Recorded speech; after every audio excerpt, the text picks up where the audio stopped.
Hello नमस्कार जय हिंद वंदे मातरम। दोस्तों स्वागत है आप सभी का आपके अपने यूट्यूब परिवार राजस्थान क्लासेस पर। मैं आदर्श कुमार आप सभी का एक बार फिर से अभिनंदन करता हूं। आइए दोस्तों, भारत सामान्य ज्ञान अपन आज पढ़ने वाले हैं और भारत सामान्य ज्ञान में अति महत्वपूर्ण प्रश्न पढ़ेंगे जो सुपर टेस्ट के माध्यम से पढ़ेंगे। ज़्यादा कोई लंबी क्लास को खींचने वाले नहीं है, लेकिन ये जो सुपर टेस्ट है ना दोस्तों, आपके एग्ज़ाम की दृष्टि से बहुत महत्वपूर्ण है और आपको ये देखना है, कुल मिला के आपको अपना स्कोर क्रिएट करना है कि आप कितने प्रश्न आखिर इसमें सही कर सकते हैं अगर ऐसे प्रश्न एग्जाम में पूछे जाए तो। बस इस टैग को ध्यान रखें। आइए दोस्तों, आज की क्लास को शुरू करते हैं बिना टाइम वेस्ट किए। हर भाई हर बहन से एक रिक्वेस्ट रहेगी, क्लास के अंत तक बने रहिएगा और शेयर करना ना भूलिएगा।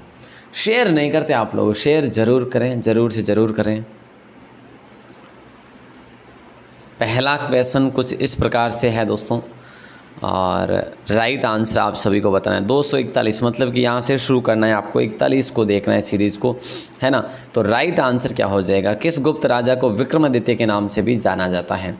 तो दोस्तों राइट आंसर क्या हो जाएगा जल्दी से? समुद्रगुप्त, कुमारगुप्त, चंद्रगुप्त या फिर चंद्रगुप्त द्वितीय? तो दोस्तों ध्यान रखना, चंद्रगुप्त द्वितीय हो जाएगा आप सभी का राइट आंसर। नंबर 2 क्वेश्चन है, महरौली जो कि दिल्ली के लोह स्तंभ में किस शासक के विषय में जानकारी मिलती है? महरौली में दोस्तों किसकी जानकारी मिलती है हमें? कुमारगुप्त की, विक्रमादित्य की, या चंद्रगुप्त की, या स्कंदगुप्त की? तो यहाँ पर आप सभी का राइट आंसर जो होगा वो हो जाएगा दोस्तों विक्रमादित्य की, मतलब कि चंद्रगुप्त द्वितीय हो जाएगा, है ना। चलो साहब बहुत बढ़िया, बी ऑप्शन के साथ चला जाएगा राइट आंसर। अगला क्वेश्चन इस प्रकार से आपकी स्क्रीन पे, जनपद की जानकारी कहाँ पर मिलती है हमें? जो दोस्तों जनपद हुए है ना, जनपद की जो जानकारी हमें मिलती है कहाँ पर मिलती है दोस्तों? महरौली लोह स्तंभ से, या फिर बौद्ध साहित्य से, या अर्थशास्त्र से, या मठों से? तो ध्यान रखना दोस्तों, ये बहुत इम्पोर्टेंट क्वेश्चन है। बौद्ध साहित्यों से हमें ये जनपदों की जो है जानकारी प्राप्त होती है। इम्पोर्टेंट क्वेश्चन है, ध्यान रखना। वज्जी महाजनपद क्या था दोस्तों? व्यापारिक राज्य था, या गणतंत्रीय था, या सैनिक राज्य था, या फिर इनमें से कोई नहीं? आप सब जानते हैं महाजनपद 16 थे, ठीक है। तो यहाँ पे ये एक गणतंत्रीय दोस्तों, गणतंत्रीय महाजनपद था। कौन सा? वज्जी। ध्यान रखना, अच्छा क्वेश्चन था, बी ऑप्शन हो जाएगा। जनपद में जाति प्रथा किस पर आधारित थी दोस्तों? ये बताना है, जल्दी बताइए। देखिए, जनपद में जाति प्रथा किस पर आधारित थी? धर्म पर, आय पर, व्यवसाय पर, या जन्म पर? आपने कहा सर ये जन्म पर आधारित थी, जन्म पर आधारित थी, ठीक है। दोस्तों जो वेद हुआ करते थे ना, जैसे वेद क्या बात करें अपन, जैसे कि वैदिक काल में क्या था दोस्तों? वैदिक काल में क्या हुआ करता था? सबसे पहले तो दोस्तों ये जो है ना, जो हुआ करते थे अपने, जो जाति प्रथा थी ना, ये पहले क्या थी? ये उस समय वैदिक काल में स्टार्ट में तो थी कर्म पर आधारित, उसके बाद जो है जनपद में ये जन्म पर आधारित हो गई थी, ठीक है, ध्यान रखना। वैदिक काल में लास्ट में भी ये हो गई थी, फिर जन्म के आधारित, जन्म पर आधारित। चलो नंबर 246, महाजनपद के गांव का प्रधान क्या कहलाता था? देखिए दोस्तों, महाजनपद जो हुआ करता था, इसमें गांव का प्रधान क्या कहलाता था? मुखिया, जिलाधिकारी, ग्राम प्रमुख, या फिर इनमें से कोई नहीं? आसान सा क्वेश्चन है, कोई गलत करे ये किसकी मजाल भैया, है ना। कोई जानबूझ के कर ले वो अलग बात है कि सर मैं तो गलत ही करूँगा, वो अलग चीज़ है, बाकी जो है कोई गलत ना कर सकते। 47 क्वेश्चन नंबर, सूर्य के चारों तरफ एक परिक्रमा के लिए निम्न में से कौन सा एक ग्रह अधिकतम समय लेता है या फिर लेती है दोस्तों? कौन सा ग्रह? बृहस्पति, शुक्र, मंगल, या पृथ्वी? सर आपने कहा बृहस्पति। हाँ, इस बार मैंने कहा ना। चलो साहब बहुत बढ़िया, जो कि सबसे बड़ा भी है। नेक्स्ट क्वेश्चन है, सुपर मून के समय चांद लगभग कितना प्रतिशत बड़ा दिखता है? सुपर मून के समय चांद जो है लगभग कितने प्रतिशत बड़ा दिखता है? 5, 14, 50, 20? आपने कहा क्या? बिल्कुल सही जवाब हो जाएगा 14%। Okay sir.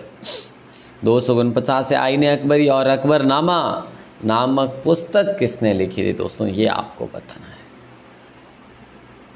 दोस्तों। फैजी ने, हकीम हुमाम ने, अबुल फजल ने, या अब्दुल रहीम ने? राइट आंसर जाएगा सी ऑप्शन के साथ। कोई गलत करे ये किसकी मजाल भैया, कोई गलत करे कभी नहीं हो सकता, ऐसे क्वेश्चन भी आएंगे। किस मुग़ल शासक ने दिल्ली में लाल किला बनवाया? दिल्ली का जो लाल किला बनाया ना, वो किस मुग़ल शासक ने बनाया दोस्तों? दिल्ली का लाल किला औरंगज़ेब ने, जहांगीर ने, अकबर ने या शाहजहाँ ने? सर शाहजहाँ ने बनाया। तो इसी शाहजहाँ को दोस्तों स्थापत्य कला का, मुग़ल काल में स्थापत्य कला का जनक कहा जाता है, स्वर्ण काल भी कह सकते हैं हम। ठीक है, तो इम्पोर्टेंट क्वेश्चन है, डी ऑप्शन के साथ चला जाएगा राइट आंसर। दिल्ली किस नदी के किनारे पर बसी हुई है? देखिए दोस्तों, इससे आसान क्या होगा, दिल्ली किस नदी के किनारे पर बसी हुई है? ये एक शहर है दिल्ली, किसी को अगर नहीं पता तो बता देते हैं आपको, है ना। कौन सी नदी के किनारे? बोले सर यमुना नदी के किनारे। बहुत बढ़िया। अगला क्वेश्चन है, दिल्ली का पहला अखबार कब प्रकाशित हुआ? दोस्तों दिल्ली का पहला अखबार जो है ना कब प्रकाशित हुआ? आपने कहा सर 1830, गलत होगा, 27 गलत होगा, 25 गलत होगा, राइट आंसर 1836 हो जाएगा। वेरी वेरी इंपॉर्टेंट क्वेश्चन है, कौन सा अखबार था वो एग्जाम आपने यहीं पे आ जाएगा आगे। देश में दिल्ली हरियाली में कौन से स्थान पर है? देश में दिल्ली हरियाली में कौन से स्थान पर है? दोस्तों ये क्वेश्चन ऐसा करते हैं, इसको अपने यहाँ से रिमूव कर देते हैं, है ना, क्योंकि ये थोड़ा सा पुराना क्वेश्चन है। अगला क्वेश्चन नंबर 254 है। 254 में ये पूछा जा रहा है कि निम्नलिखित में से कौन सी नदी विभ्रंश घाटी से होकर गुजरती है? विभ्रंश घाटी से होकर गुजरती वो कौन सी नदी है? आपने कहा सर वो नदी है अपनी गोदावरी नदी है। सर चलो साहब गोदावरी को लॉक कर देते हैं, सी ऑप्शन। नेक्स्ट क्वेश्चन है, रिहंद बांध जो है ना किस राज्य में स्थित है? दोस्तों मैं आपको बता दूं ये सोनभद्र जिले में है। अब आपको पता होना चाहिए ये कहाँ पर है, और रिहंद नदी पर बना हुआ बांध है, परियोजना है, तो दोस्तों यूपी में है। ये कहाँ पर? यूपी में है। जो भी भाई ने बी ऑप्शन बता रहे सभी का राइट होगा। गुप्त वंश के किस शासक ने हुणों को परास्त किया? गुप्त वंश के कौन से शासक ने हुणों को परास्त किया दोस्तों? तो ये कौन सा शासक था, स्कंदगुप्त या समुद्रगुप्त? इन दोनों में से कोई एक था, या फिर जल्दी बताओ। देखो हाँ सर था तो दोनों में से एक। सर स्कंदगुप्त था। चलो साहब स्कंदगुप्त को लॉक कर देते हैं। दोस्तों ध्यान रखना, अच्छा सा क्वेश्चन है, लॉक कीजिएगा। अगला क्वेश्चन है, किसको भारत का उद्धारक और स्थानीय स्वशासन का पिता या फिर जनक भी कहा जाता है? भारत का उद्धारक कह लो या फिर स्थानीय स्वशासन का पिता कह लो दोस्तों, ये किसे कहा जाता है? हर भाई हर बहन गलत तो नहीं करेंगे, कोई भाई बहन गलत कर सकते हैं लेकिन हर भाई हर बहन नहीं कर सकते। लॉर्ड रिपन हो जाएगा दोस्तों। अगला क्वेश्चन है, वल्लभाचार्य किस संप्रदाय के संस्थापक है? वल्लभाचार्य जो है ना कौन से संप्रदाय के संस्थापक है? द्वैतवा देखिए अद्वैत, द्वैताद्वैत या फिर शुद्धाद्वैत या विशिष्टाद्वैत? जल्दी से उत्तर दे दीजिएगा, बहुत ही आसान सा क्वेश्चन है। बोले सर सी ऑप्शन होगा। चलो साहब सी ऑप्शन को लॉक कर देते हैं। चौपाई के चारों चरणों में कितनी मात्राएं होती? देखिए दोस्तों ये क्वेश्चन थोड़ा सा अलग है ज़रूर है, लेकिन ध्यान रखना चौपाई के चारों चरणों में कितनी मात्राएं होती है? 16। सी ऑप्शन लॉक हो जाएगा। भारतीय सेना का निर्माण कब हुआ था? देखिए दोस्तों ये क्वेश्चन भी इम्पोर्टेंट है, 20 क्वेश्चन हो गए अपने। भारतीय सेना का निर्माण कब हुआ था? 1747 ईस्वी में, 1846 या 1749 या 1748 नहीं होगा, यह होगा 1847 दोस्तों। बी ऑप्शन लॉक हो जाएगा। ठीक है, ओके सर। नंबर 261 है, संवैधानिक सभा की स्थापना किसके द्वारा हुई? संवैधानिक सभा की स्थापना क्रिप्स प्रस्ताव के माध्यम से इसके द्वारा, या माउंटबेटन योजना के कैबिनेट में मिशन योजना, या इनमें से कोई नहीं? तो आपका राइट आंसर होगा, सॉरी मैंने कहाँ पे टिक कर लिया, यहाँ पे सही ऑप्शन कैबिनेट मिशन योजना। संवैधानिक सभा की स्थापना किसके द्वारा? इसी के द्वारा हुई थी दोस्तों। अगला क्वेश्चन है, शारदा अधिनियम किससे संबंधित है? ये आसान क्वेश्चन है, शारदा अधिनियम। वैसे मैं बात करूं हरविलास शारदा, हरविलास शारदा कहाँ के थे? अजमेर के थे। इन्होंने बाल विवाह के रूप में इन्होंने बीड़ा उठाया था, तो विवाह संबंधित हो जाएगा दोस्तों। Right answer B option. अंतरिम सरकार ने मुस्लिम लीग के सदस्य शामिल थे। अंतरिम सरकार में मुस्लिम लीग के सदस्य शामिल थे, कितने थे दोस्तों, ये आपको बताना है। 4, 5, 8, 9। फिलहाल हम डी ऑप्शन को लॉक कर देते दोस्तों, सुपर फास्ट कर रहे हैं, है ना। अगला क्वेश्चन है, ब्रिटिश शासन द्वारा भारत से धन निष्कासन के बारे में सर्वप्रथम किसने लिखा। ब्रिटिश शासन द्वारा भारत से धन निष्कासन के बारे में सर्वप्रथम किसने लिखा था। तो दोस्तों सही जवाब आप सभी का होना चाहिए। देखिए, ब्रिटिश शासन द्वारा भारत से धन निष्कासन के बारे में सबसे पहले रमेश चंद्र गुप्ता ने लिखा था, और जो आय से संबंधित जो भी प्रस्ताव वगैरह दिए थे वो दिए थे दादा भाई नौरोजी ने, ठीक है। मूर्ति देवी साहित्य पुरस्कार किसने शुरू किया। देखिए दोस्तों, मूर्ति देवी साहित्य पुरस्कार जो है ना, एक ये पुरस्कार है, और ये साहित्य अकादमी ने या भारतीय विद्या भवन ने या भारतीय ज्ञानपीठ ट्रस्ट ने या इनमें से कोई नहीं। तो राइट आंसर आप सभी का हो जाएगा ये भारतीय ज्ञानपीठ ट्रस्ट ने। दोस्तों सी ऑप्शन को लॉक करेंगे। 266 इकबाल सम्मान मध्य प्रदेश में किस क्षेत्र के लिए दिया जाता है। इकबाल सम्मान जो है ना, मध्य प्रदेश में किस क्षेत्र के लिए दिया जाता है। सांप्रदायिक सद्भावना, रचनात्मक उर्दू लेखन या शौर्य या राष्ट्रीय एकता। तो दोस्तों ये हो जाएगा आप सभी का इकबाल सम्मान मध्य प्रदेश में रचनात्मक उर्दू लेखन के लिए दिया जाता है। बी ऑप्शन लॉक हो जाएगा प्यारे दोस्तों। अगला क्वेश्चन है, राष्ट्रीय आय निकालने के लिए एनएनपी में से निम्नलिखित में से किसको घटाया जाता है। देखिए दोस्तों, राष्ट्रीय आय निकालने के लिए देखिए एनएनपी में से निम्नलिखित में से किसको घटाया जा सकता है। तो अप्रत्यक्ष कर को घटाया जा सकता है। नेक्स्ट क्वेश्चन है, वह स्थानीय शासक कौन था जिसने मई 1498 में कालीकट में पहुंचने पर वास्को डी गामा मिला था।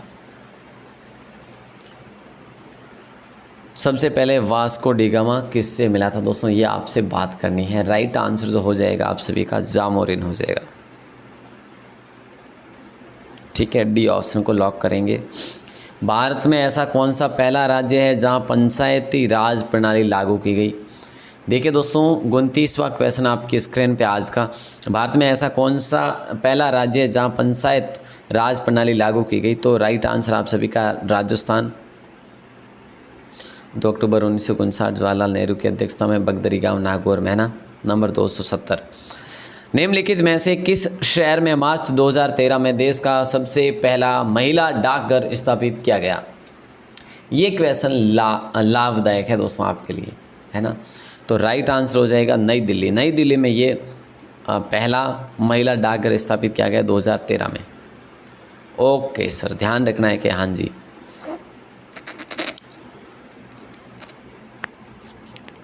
राजस्थान में विस्तृत चट्टान कौन सी है। नेक्स्ट क्वेश्चन आपकी स्क्रीन पे है।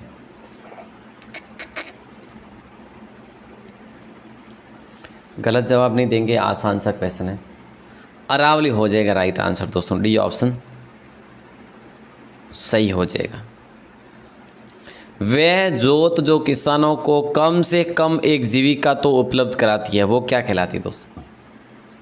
वह जोत जो किसानों को कम से कम एक जीविका तो उपलब्ध करवाती है, वह जो फसल है दोस्तों वो आर्थिक जोत हो जाएगा। सी ऑप्शन लॉक हो जाएगा। महाभाष्य किसने लिखा ये बताना है।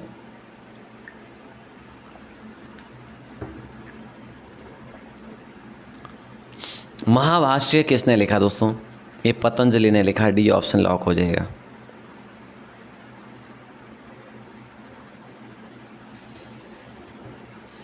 नेक्स्ट है, बाबर की पुत्री का नाम दोस्तों क्या हो जाएगा। बाबर की पुत्री का नाम क्या हो जाएगा, राइट आंसर बताना है। जिसने क्या लिखा था ये भी आपको बताना है। गुलबदन बेगम होगा राइट आंसर।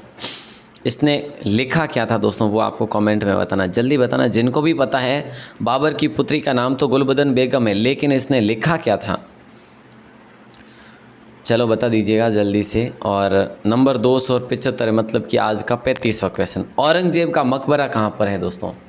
औरंगजेब का मकबरा कहाँ पर स्थित है। आपने कहा सर ये औरंगजेब का मकबरा सर औरंगाबाद में। चलो साहब सी ऑप्शन लॉक कर देते हैं। है ना। नंबर 276 है शाहजहाँ की बेगम मुमताज़ महल जिसकी याद में ताजमहल बनवाया गया था कि मृत्यु कहाँ पर हुई थी दोस्तों, ये आपको बता देना है। तो सबसे आसान क्वेश्चन है दोस्तों और इनके बारे में तो हम पढ़ते ही पढ़ते हैं, बिल्कुल पढ़ा भी है, बुरहानपुर हो जाएगा।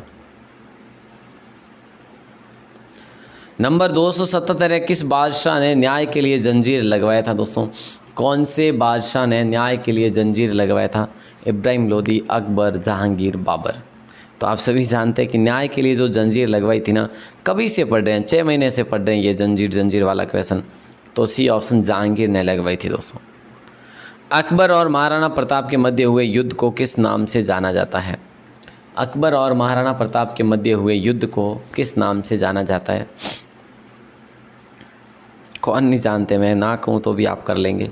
1576 मान सिंह इसका सेनापति था। अगला क्वेश्चन है पानीपत का दूसरा युद्ध कब हुआ था दोस्तों। अच्छा कब हुआ था, कब हुआ वो अगर आपसे पूछा जाए तो आप 1556 करेंगे। अकबर और हेमू के मध्य हुआ था दोस्तों, बी ऑप्शन लॉक हो जाएगा। और पानीपत का पहला दोस्तों कब हुआ था, 1526 में हुआ था, दूसरा 1556 में, तीसरा 1571 में हुआ था ना, नहीं सर 1761 में हुआ था। वेरी गुड, बहुत बढ़िया, अच्छी बात है। तो दोस्तों ये चीज़ें ध्यान रखना। बाकी जो है अब अगला क्वेश्चन आ गया है आपकी स्क्रीन पे, ये 40 क्वेश्चन हो जाएंगे कंप्लीट अपने 15 मिनट में दोस्तों। 40 क्वेश्चन हुए हैं। भारत में मुगल साम्राज्य की स्थापना किस सन में हुई थी, आप सभी को पता होना चाहिए, आसान सा क्वेश्चन है दोस्तों, है ना। 1526 में, क्योंकि पानीपत का जो पहला युद्ध हुआ था ना, पहला युद्ध, इसमें लोदी को बाबर ने हराया था। लोदी को बाबर ने हराया था 1526 में, और इसके बाद है जो यहाँ पर नींव रखी गई थी। ठीक है, तो ये चीज़ें आपको ध्यान रखनी। अब मैं आपको एक क्वेश्चन दे रहा हूँ लास्ट, जिसका आंसर आपको देना है बाहर आके कमेंट सेक्शन में। हर भाई हर बहन से निवेदन रहेगा, जो भी लास्ट तक बने रहे उनका दिल से आभार। चलिए क्या हो जाएगा राइट आंसर, अंग्रेज़ों से मुक्ति पाने के लिए, ये से हटा दीजिए, आज़ाद हिंद फौज की स्थापना किसने की थी, भगत सिंह, चंद्रशेखर, महात्मा गांधी या राजगुरु। आसान सा क्वेश्चन है दोस्तों, ये क्वेश्चन पूछे जाने की संभावना है। ठीक है, तो इसका जवाब बाहर आके कमेंट सेक्शन में ज़रूर दे देना। और बाकी जो है आप सभी का दिल से धन्यवाद, दिल से आभार। ऐसे ही अपना प्यार और स्नेह बनाए रखिएगा, विश्वास बनाए रखिएगा। बार बार कहने से भी कोई खैर सार नहीं है, लेकिन दोस्तों सुबह की क्लास देना बहुत मुश्किल है, लंबी क्लास, तो ये भी मैं आपके लिए जैसे तैसे दे रहा हूँ, है ना।